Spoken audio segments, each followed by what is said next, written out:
पांचों रियासतों में इंतखाबी तारीख का ऐलान के बाद सियासी पार्टियों ने अपनी सरगर्मियों का आगाज कर दिया है। दिल्ली के वज़ीर-ए-आला अरविंद केजरीवाल ने पंजाब के शहर मोहाली में प्रेस कॉन्फ्रेंस की। उन्होंने मीडिया से खिताब करते हुए कहा कि पंजाब को तरक्की देने के लिए 10 नुकाती प्रोग्राम तैयार किया गया है। 10 नुकाती प्रोग्राम पंजाब मॉडल के तहत नौजवानों के लिए रोजगार के मौके फराहम किए जाएंगे। शराब पर मुकम्मल पाबंदी रहेगी। लॉ एंड ऑर्डर का निफाज के अलावा सरकारी स्कूलों में दिल्ली के तर्ज पर मयारी तालीम फराहम की जाएगी। उन्होंने मजीद कहा कि सरकारी अस्पतालों में पंजाब के तमाम बाशिंदों को मुफ्त इलाज और बिजली फराहम की जाएगी। लोग मन बना चुके हैं कि इन दोनों को उखाड़ के एक मौका लोग इस बार आम आदमी पार्टी को देने का मन बना चुके हैं।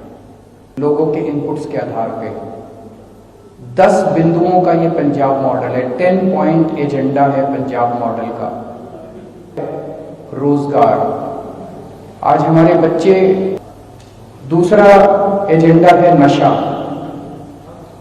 कुछ बच्चे कनाडा चले गए और बाकी पंजाब की जवानी जो है वो नशे में डूबी हुई है। पंजाब के अंदर शांति व्यवस्था कायम करना, कानून व्यवस्था कायम करना। लोगों को, हर पंजाबी को गारंटी दी जाएगी कि उसके घर में चाहे कोई बीमार हो, कैसी भी बीमारी हो, छोटी से लेकर बड़ी, पूरा का पूरा उसका इलाज मुफ्त किया जाएगा, जैसे दिल्ली के अंदर किया जाता है। बिजली प्रोड्यूस करता है पंजाब, उसके बावजूद बिजली के पावर कट लगते हैं, लंबे लंबे पावर कट लगते हैं। बिजली सबसे महंगी है आज पंजाब के अंदर। दिल्ली के अंदर जैसे हमने 24 घंटे बिजली की, फ्री बिजली की, ऐसे पंजाब में भी बिजली फ्री भी करेंगे और 24 घंटे बिजली करेंगे। बीजेपी से इस्तीफा देने के बाद समाजवादी पार्टी में शामिल हुए स्वामी प्रसाद मौर्य ने बीजेपी पर निशाना साधा। उन्होंने कहा कि बीजेपी अक़लियतों के हक तलफी कर रही है। उत्तर प्रदेश सरकार और यो कहिए कि भाजपा सरकार ने जिस तरीके से लगातार दलितों, पिछड़ों के आरक्षण के साथ मजाक किया, आरक्षण के साथ खिलवाड़ किया, आरक्षित जगहों पर सामान्य वर्ग के लोगों को भरने का पाप किया, और यहाँ तक कि एक और तो कहते हैं बाबा साहब और के भारतीय संविधान की हम सम्मान करेंगे, दूसरी तरफ आरक्षण व्यवस्था को बिल्कुल जड़ से खत्म करने की साजिश कर रहे हैं। जहां पर आरक्षण से लोग चयनित होते हैं, ऐसे सरकारी प्रतिष्ठान, चाहे राष्ट्रीय सरकारी प्रतिष्ठान हो, चाहे प्रांतीय सरकारी प्रतिष्ठान हो, सरकारी प्रतिष्ठान के साथ साथ अर्ध सरकारी और साथ ही सरकार द्वारा अनुदानित, सरकार द्वारा सहायता प्राप्त, सरकार द्वारा पोषित जितनी भी संस्थाएं हैं, सभी में आरक्षण के माध्यम से भर्तियां होती हैं।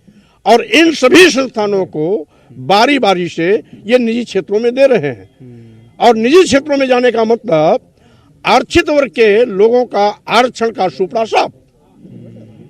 इनकी इस घिनौनी साजिश और पाप का मैंने खुलासा किया। एक चीज, दूसरी चीज, वहीं पर इस लोकतांत्रिक व्यवस्था में आपने शायद नहीं देखा होगा कि किसान लगातार सालों साल आंदोलन करते रहे, इनके कान पे जू नहीं रहेगी। ये वापस तब लिया जब इनको अपने वोट खिसकने का ख्याल आया। किसान के हितों की रक्षा में नहीं किया, वोट बचाने के लिए किया। वहीं पर बेरोजगार नौजवानों पर लाठियां बाजी गई। रोजगार की बात करता था, आउटसोर्सिंग भर्तियों के माध्यम से बेरोजगार नौजवानों का शोषण है। जब सरकार पर आर्थिक व्यय पूरा पड़ रहा है, तो वो पूरा लाभ भी बेरोजगार नौजवान जो चयनित हो रहा है उसको जाना चाहिए। ये आउटसोर्सिंग कंपनियों, बिचौलियों, दलालों को मोटा कर रहे हैं, क्योंकि वो इनके लोग हैं। गाजियाबाद में 10 फरवरी को वोटिंग होगी, लेकिन कोविड का खतरा बरकरार है। रोजाना 1000 से ज्यादा केस सामने आ रहे हैं और ये तादाद मुसलसल बढ़ रही है। ऐसी सूरत हाल में सबसे ज्यादा जिम्मेदारी ये होगी कि तमाम रहनुमा उसूलों पर अमल करते हुए उसे कामयाब बनाया जाए। Ghaziabad election nodal officer SP देहात डॉक्टर इराज राजा से न्यूज़ 18 की खास गुफ्तगू हुई। आइए देखते हैं। उत्तर प्रदेश में चुनाव है और 10 फरवरी को गाजियाबाद में मतदान डाला जाएगा। हम बात करते हैं नोडल अधिकारी एसपी देहात डॉक्टर हीरा राजा जी से। सर, किस तरह की तैयारी रहेगी? आप एक नोडल अधिकारी हैं और कोविड का खतरा भी बरकरार है, तो उसको लेकर क्या क्या एहतियात बरती जाएंगी और चुनाव किस तरह कराया जाएगा? हम चुनाव को लेकर पूर्ण रूप से तैयार हैं। इसमें कोविड गाइडलाइंस का अनुपालन हम लोग 100% कराने का प्रयास कर रहे हैं, जिसमें कि माननीय चुनाव आयोग ने भी काफी गाइडलाइंस इसमें जारी की हैं कि विभिन्न पॉलिटिकल पार्टीज के लिए, कैंडिडेट्स के लिए और पुलिस कर्मियों के लिए एवं अन्य कर्मी जो भी मतदान की प्रक्रिया में लगे हुए हैं, तो हम लोग प्रयास कर रहे हैं कि इन सभी गाइडलाइंस का अनुपालन पूर्ण रूप से कराया जाए। उसी के क्रम में हमने सभी थानों को सेंसिटाइज किया है, सभी जितने भी ऑफिसेज हैं उनके स्टाफ को सेंसिटाइज किया है कि सभी लोग प्रिकॉशंस लें। इसके अलावा काफी संख्या में हम लोगों ने रिजर्व में सामान रख रखा था संभावित कोविड संक्रमण को लेकर, तो वो सामान हमने नया फिर से सभी थानों को, पुलिसकर्मियों को हमने बांटा। अभी तक कितने जवान संक्रमित हैं? आप एक डॉक्टर भी हैं, एक पुलिस में एसपी भी हैं, तो उसी के नाते किस तरह आप इन्हें सजेशन दिए जाते हैं कि चुनाव को सही से कराया जाएगा और प्रिपेरेंस कैसे रखा जाए? देखिए, बिल्कुल लगभग इस समय हमारे 25 जवान जो कि सब इंस्पेक्टर, इंस्पेक्टर सभी रैंक्स के हैं, कांस्टेबल्स, वो संक्रमित हैं। लेकिन अच्छी बात यह है कि जितने भी लोग थे सभी लोग डबली वैक्सीनेटेड थे, 2 डोज सबके लग चुके थे, तो इस कारण से किसी को भी गंभीर सिम्टम्स नहीं है, किसी तरह से मामूली सिम्टम्स है, हल्का खांसी, जुकाम, बुखार, उसको भी हम लोग लगातार मॉनिटर कर रहे हैं। हम लोग के स्तर से भी उनसे बातचीत की जा रही है और कोई भी हॉस्पिटल में नहीं। So it is a all-round holistic development. Side by side, major efforts have also been undertaken to see what all dual-use infrastructure is there, which can be made use of, which is available in the civil domain. On the western front, along the line of control, after a heightened situation for a long period, the DGMO's understanding in February last year was aimed at achieving a mutually beneficial and sustainable peace. Resultantly, the situation has seen a marked improvement. But notwithstanding that, there is an increase in concentration of terrorists in various launch pads, and there have been repeated attempts at infiltration across the LC. And needless to say, this once again exposes the nefarious designs of our western neighbor. But we on our part have resolved to show zero tolerance for terror, and we have committed ourselves to extract dire costs should that be forced upon us. In Jammu and Kashmir, the whole of government approach has led to a progressive improvement in the security situation. There have been efforts to give an indigenous hue to terrorism by setting up a facade of proxy terror tanzeems, but these attempts have failed miserably and have not got any public support. Various other inimical elements re-energized their attempts at disrupting peace in the valley, mainly by trying to target minorities, non-locals, migrant labor, and so on. However, this also has not succeeded very much, and we have been able to counter these challenges also. In the northeast, the overall security situation is under control. A robust security posture has significantly curtailed the operation space for terrorists. And in keeping with the improved situation, there has been a graduated de-induction of army units where the situation has improved and they have now free to concentrate on their primary task. On the India-Myanmar border, this is an important facet of our security calculus. Due impetus is being given to the border guarding role by the Assam Rifles, and here we do intend to progressively increase the number of Assam Rifle battalions deployed for border guarding of this very important India-Myanmar border. In the northeast again, the regrettable incident which happened in Oting in Nagaland on 4th of December is being thoroughly investigated. We remain committed to the security of our countrymen even during the conduct of operations. We have SOPs that encapsulate our operational experience, which have been refined over a period of time, and appropriate action will be taken and corrective measures instituted to further refine these, based of course on the outcome of the investigations. Overall, in line with our operational realities, we have undertaken reorganization and rebalancing of our forces. Reorientation of additional forces to the northern borders has been carried out, while retaining our capability for punitive strikes on the western front. Force restructuring, which is a very important facet for enhanced operational effectiveness and resultant structural optimization through the creation of integrated battle groups, is proceeding well. The IBGization, if I may call it that, of select formations along the western and northern borders will soon come to fruition. In line with our collective efforts towards greater synergy and integration for the establishment of Theatre Command, we on our part are carrying out our deliberations in consultation with the other two services, in line and keeping in mind the timelines which have been given to us by headquarter IDS. We, that is the Indian Army, stand fully committed to jointness and synergy. There has also been a sustained and coordinated effort towards capability enhancement. The crisis on the northern borders gave us an opportunity to fast track our infrastructure development and undertake doctrinal reviews and make up various operational voids which had been existing through emergency and fast track procurements.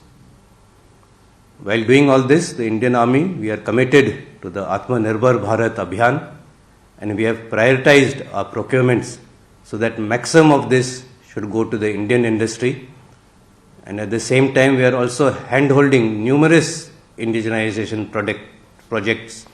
Break के बाद आपका खैर मकदम है। हरिद्वार धर्म संसद में नफरत अंगेज तकरीर के मामले में सुप्रीम कोर्ट ने उत्तराखंड हुकूमत को नोटिस जारी किया है। अर्जी गुजार ने इस मामले में अदालत से रहनुमा खतूत जारी करने की गुजारिश की है। अर्जी गुजार के वकील कपिल सिब्बल ने अदालत के सामने नफरत अंगेज तकरीर तहरीरी शक्ल में पेश की। कपिल सिब्बल ने इस मामले में अदालत से जल्द कदम उठाने की अपील की है।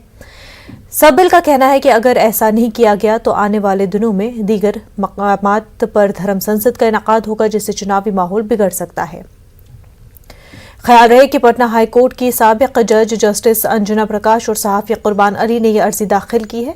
अर्जी गुजारों ने मुसलमानों के खिलाफ इश्तियाल अंगेज तकरीर के मामले में SIT से आजादाना और गैर जानिबदाराना जांच की मांग की है। संसद मामले में सुप्रीम कोर्ट ने आज नोटिस जारी किया है दिल्ली को, उत्तराखंड को और मरकजी हुकूमत को। हमारे साथ हैं इस पूरे मामले पर अर्जी गुजार कुर्बान अली साहब, मशहूर सहाफ़ी भी हैं। सर, कितने मुतमईन हैं सुप्रीम कोर्ट ने ये अहम कदम उठाया और कंसर्न क्या था आपका? मैं बहुत शुक्रगुजार हूँ सुप्रीम कोर्ट का, क्योंकि सुप्रीम कोर्ट ने न सिर्फ ये कि हमारी PIL को जो 2 दिन पहले ही दायर की गई थी उसकी अर्जेंट हियरिंग की, और उस अर्जेंट हियरिंग के बाद नोटिस जारी किए हैं और 10 दिन के अंदर जवाब तलब किया है। और यही हमारे वकील कपिल सिब्बल साहब का मुतालबा भी था कि ये 10 दिन के अंदर जवाब आना चाहिए नोटिस का, क्योंकि जो इश्तियाल फैलाने वाले लोग हैं वो तमाम तरह के बयानात दे रहे हैं। और मज़ीद धर्म संसद 23 तारीख़ को अलीगढ़ में करने की बात कही गई है, हरियाणा में करने की बात कही गई है। तो हमारा मकसद यही है कि जो ये नफ़रत के सौदागर हैं, ये लोग इन पर एक तरह का कोई अंकुश लग सके, कंट्रोल हो सके। सर, अब तक जो बात आती रही वो ये लगातार कुछ लोग ये कहते रहे कि कानून अपना काम कर रहा है, तो क्या आपका मैटर ऑफ कंसर्न था इसमें? कानून ने अपना काम नहीं किया, इसीलिए हम सुप्रीम कोर्ट गए, क्योंकि जो जहरीले बयानात दिए गए, समाज को तोड़ने की बात कही गई, जेनोसाइड करने की बात कही गई, तो ये एक बहुत बड़ा हीनियस क्राइम है।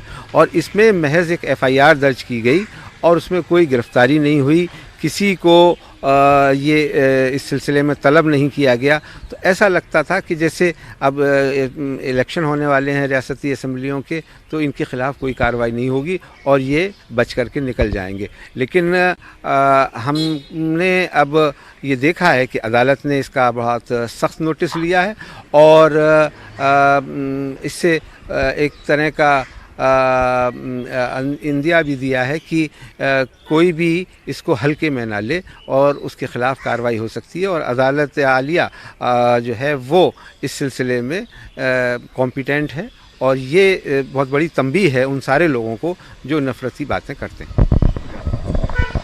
तो सीधे तौर पर नोटिस जारी हो गया है। अब जो रियासती हुकूमतें हैं, मरकज़ी हुकूमत है, उन्हें एक स्टेटस रिपोर्ट दाखिल करना होगी और सबसे जो अहम पेशरफ्त ये है कि उसमें सुप्रीम कोर्ट को ये बताना होगा कि आखिर उन्होंने कार्रवाई अब तक क्या की और वो क्या करने जा रहे हैं। कैमरामैन फिरोज वानी के साथ खुर्रम शहजाद, न्यूज़ 18 दिल्ली। मध्य प्रदेश में बारिश और ओलाबारी से किसानों की फसलों को हुए नुकसान और सर्वे को लेकर न्यूज़ 18 उर्दू के जरिए दिखाई गई खबर ने अपना असर दिखाया है।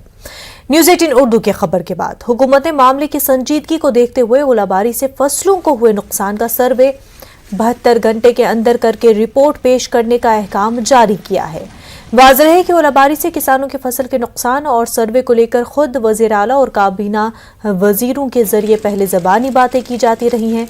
साबिक़ सीएम कमलनाथ ने भी इस मामले को हुकूमत को तनकीद का निशाना बनाते हुए सर्वे के लिए अहकाम जारी करने का मुतालबा किया था। किसानों की फसल का सर्वे और मुआवजे को लेकर वज़ीर ज़राअत कमल पटेल कुछ इस तरह बताते हैं।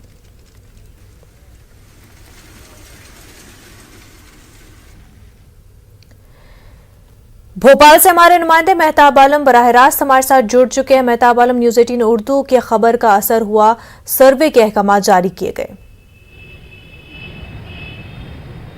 यकीनन मुनज़्ज़ा जो है खबर का असर भी हुआ और सर्वे का काम शुरू भी कर दिया गया है और सर्वे का काम सिर्फ जो है भोपाल डिवीज़न ही नहीं बल्कि भोपाल डिवीज़न, ग्वालियर, चंबल, सागर, उज्जैन डिवीज़न के साथ साथ हरदा में भी काम शुरू कर दिया गया है। 72 घंटे के अंदर सभी को काम जारी किए गए हैं कि उसकी रिपोर्ट पेश की जाए ताकि किसानों को फौरी तौर पर उसको रिलीफ देते हुए तो कम से कम 25% का मुआवजा उनके खातों में जमा कर दिया जाए और फिर जो तफसीली रिपोर्ट आने के बाद जो भी होगा और फसलों की जब फसल सामने आएगी उसमें कितना नुकसान होता है तो मार्च तक पूरी अदायगी हो पाएगी। इस मामले पर लेकर जो है वज़ीर ज़राअत ने वजाहत की है, लेकिन सवाल वही है कि जिस बारिश को हुए कई दिन हो गए, ओले हो गए, आखिर हुकूमत में सिर्फ ज़बानी बातें करते हुए जो है इस पर अहकाम जारी क्यों नहीं किया था और अहकाम जारी करने के लिए में इतनी ताख़ीर क्यों की जा रही थी।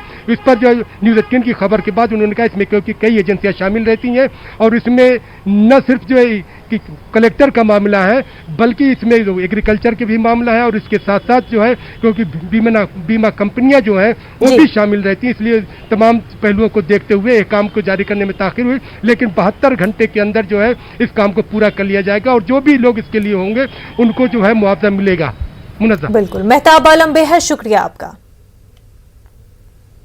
आगे बढ़ते महाराष्ट्र के वजीर आला उद्धव ठाकरे की सरबराही में काबीना की आज दोपहर 3:30 बजे मीटिंग होने वाली है। वजीर आला उद्धव ठाकरे वीडियो कॉन्फ्रेंसिंग के जरिए मीटिंग में शामिल होंगे। महाराष्ट्र में नए और सख्त गाइडलाइन के निफाज को लेकर तबादले ख्याल किया जाएगा। महाराष्ट्र में कोरोना के मामले तेजी से बढ़ रहे हैं। महकमे सेहत के आदाद-ओ-शुमार के मुताबिक महाराष्ट्र में 34,422 कोरोना के नए मामले दर्ज किए गए हैं। वहीं महाराष्ट्र में कोरोना ज़ाब्तों पर अमल दरामद के लिए हुकूमत की जानिब से तैयारियां की जा रही हैं। बीएमसी को कई जिम्मेदारियां दी गई हैं ताकि कोरोना से मुतल्लिक सभी अहकाम और हुकूमत की जानिब से मिलने वाले फवाइद को सभी तक आम किया जा सके। इससे मुतल्लिक महाराष्ट्र काबीनी वजीर असलम शेख से न्यूज़ 18 की खास गुफ्तगू हुई। महाराष्ट्र के कैबिनेट मंत्री और मुंबई के पालक मंत्री असलम शेख हमारे साथ मौजूद हैं। मुंबई सहित पूरे महाराष्ट्र में कोरोना साथ ही ओमिक्रॉन को लेकर क्या स्थिति है, सरकार की प्रतिदिन क्या मंत्रणा होती है, सीधे बातचीत करते हैं। असलम जी, क्या कुछ कहना है? 30 कंटेनमेंट जोन खाली पहले मुंबई की बात करें 2 दिन पहले तक थे लेकिन कल अचानक से गायब हो गए, शून्य पे आ गए। नहीं, ऐसा है कि मुंबई शहर के अंदर एक बिल्डिंग में अगर 10-12 लोग हो गए तो उसको हमने कंटेन कर दिया था। अब वो 5-7 दिन में निकल गया तो उसको हटा दिया। ये कोई 14 दिन तो ले नहीं रहा है। नई गाइडलाइंस जो आईसीएमआर की आई उन्होंने तो कहा कि एसिम्प्टोमेटिक को टेस्ट ही मत करिए। तो कंटेनमेंट जोन था और निकल गया, ये बात नहीं है। ये देखना है कि केसेस कितने आए और कितने ठीक हुए। मुंबई शहर के अंदर केसेस जो बढ़ रहे थे अभी थोड़े से कंट्रोल दिख रहे हैं, लेकिन वेट एंड वॉच की ज़रूरत है इसके अंदर। इसको ये नहीं कह सकते कि मुंबई शहर से केसेस चले गए। कंटेनमेंट जोन को लेके इतना बड़ा हुआ पुआ करने की ज़रूरत नहीं है, क्योंकि ये जो वेरिएंट है ये 5 से 6 दिन के अंदर ऐसे ही चले जाता है, तो वो जोन जो बनते हैं वो निकलते चले जाते हैं। टेस्टिंग किट को लेकर एक बवाल मचा हुआ है कि लोग लेकर जा रहे हैं मेडिकल स्टोर से, डिस्ट्रीब्यूटर के पास से, लेकिन जो रिपोर्ट्स आ रही है वो सामने नहीं आ रही, तो इसको लेकर सरकार क्या कदम उठा रही है? नहीं, ऐसा है कि जो एंटीजन लोगों ने शुरू कर दिया था कि मेडिकल स्टोर से जाके खुद ही करते थे, अब जो है महानगर पालिका की तरफ से स्ट्रिक्ट गाइडलाइंस दी गई है कि जो कोई एंटीजन टेस्ट की किट ले जाता है उसको अपलोड करना होगा, और महानगर पालिका के अंदर जो हमारे वार्ड्स हैं, जो 24 घंटा वहाँ पे कॉल सेंटर्स चल रहे हैं, वो मॉनिटर करेंगे। कोई भी कोविड पेशेंट होगा उसको जो है इलाज की ज़रूरत रहेगी तो इलाज देंगे, नहीं तो जब तक वो नेगेटिव नहीं आता उसको छोड़ा नहीं जाएगा। महाराष्ट्र की सर एक से आखिरी सवाल की बात करें, 34,000 कल मामले आए थे 24 घंटे के भीतर, तो लगता है कि टेस्टिंग की प्रक्रिया को और तेज करने की आवश्यकता है सरकार को? नहीं, महानगर पालिका और सरकार की तरफ से हमने टेस्टिंग तो हर जगह पे खुला रखा हुआ है। जिस किसी को लगता है वो जाके अपनी टेस्ट करा सकता है। लोग एंटीजन कर रहे थे और वो बाहर नहीं आ रहा था, इसलिए हमने एंटीजन का ये नया इंस्ट्रक्शन दिया हुआ है। तो मुझे लगता है कि जितने ज़्यादा केसेस आएगा उसका इलाज होगा। मंत्रिमंडल की बैठक है, सीएम साहब भी शामिल होंगे वीडियो कॉन्फ्रेंस में, क्या कुछ अहम चर्चा हो सकती है? आप भी उसमें शामिल होंगे? नहीं, बिल्कुल, हर मंत्रिमंडल के अंदर जब भी इस तरीके की बातें आती हैं उसमें चर्चा होती है। कोविड को बहुत सीरियस लेते हैं और कोविड में महाराष्ट्र ने अच्छा काम किया, वो पूरी दुनिया देखी। ये थे असलम शेख, कैबिनेट मंत्री, जो हमसे सीधे बातचीत कर रहे थे। कैमरामैन सरोज जवाल के साथ सर्वेश तिवारी, न्यूज़ 18 मुंबई। हरियाणा में दर्दनाक हादसा पेश आया। यहाँ मिट्टी में दबने से 4 लड़कियों की मौत हो गई और एक जख्मी है। जख्मी लड़की को अस्पताल में दाखिल किया गया है। पुलिस मामले की जांच कर रही है और मौत की वजह जानने की कोशिश कर रही है, जबकि अहले खाना कुदरत के मंशा की बात कहकर जांच कराना नहीं चाहते हैं। वाज़ेह है कि देर शाम 5 लड़कियां अपने पंचायत में मिट्टी लेने गई थी। अचानक मिट्टी का तोदा अपनी जगह से खिसका और 4 लड़कियां इसमें दब गईं। 5वीं लड़की के चीखने पर गांव वाले इकट्ठा हुए और बाकियों को बाहर निकाला, लेकिन तब तक देर हो चुकी थी।